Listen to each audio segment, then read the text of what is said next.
আলহামদুলিল্লাহি রাব্বিল আলামিন।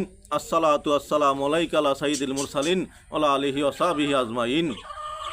সমস্ত প্রশংসা একমাত্র মহান আল্লাহ তাআলার জন্য এবং লাখো কোটি বরং তার চেয়ে বেশি দুরূদ ও সালাম শ্রেষ্ঠ নবী প্রিয় নবী রাসূল পাক সাল্লাল্লাহু আলাইহি সাল্লামের উপর। সম্মানিত দিনী ভাই বোনেরা, সম্মানিত ভিউয়ার্স, আশা করি মহান আল্লাহ তাআলার অশেষ রহমতে সকলে ভালো আছেন। তাই আসুন শুকরিয়াতান বলি আলহামদুলিল্লাহ। সম্মানিত দিনী ভাই বোনেরা, সম্মানিত ভিউয়ার্স, আপনারা দেখছেন মদিনার পথে 97 ইউটিউব চ্যানেল। এই চ্যানেলের মূল উদ্দেশ্য কোরআন এবং হাদিস থেকে উপকারী ভিডিও আপলোড করা। তাই যারা নতুন দেখছেন সাবস্ক্রাইব করে পাশে থাকা বেল আইকনটি অন করে দিবেন। যারা করেছেন তাদেরকে অসংখ্য ধন্যবাদ ও মুবারকবাদ। সম্মানিত ভিউয়ার্স, আমরা ধারাবাহিকভাবে পবিত্র কোরআনের সূরাগুলো আমল ও ফজিলত শুনতেছিলাম।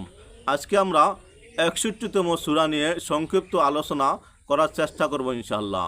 আল্লাহ তাআলা যেন আমাকে এবং যারা শোনে তাদেরকে আমল করার তৌফিক দেন, এর উসিলা দুনিয়া আখিরাতে কামিয়াব দান করেন, আমিন।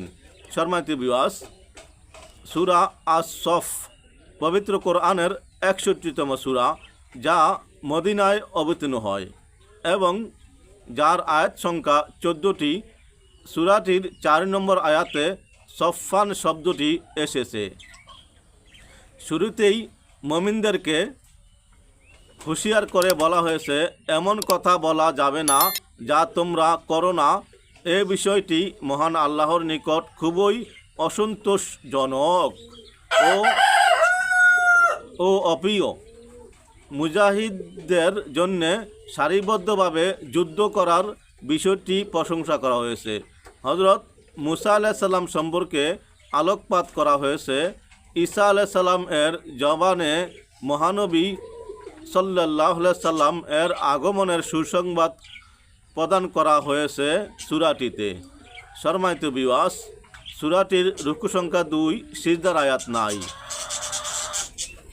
কালামুল্লাহ শরীফের সবগুলো সূরার ফজিলত রয়েছে।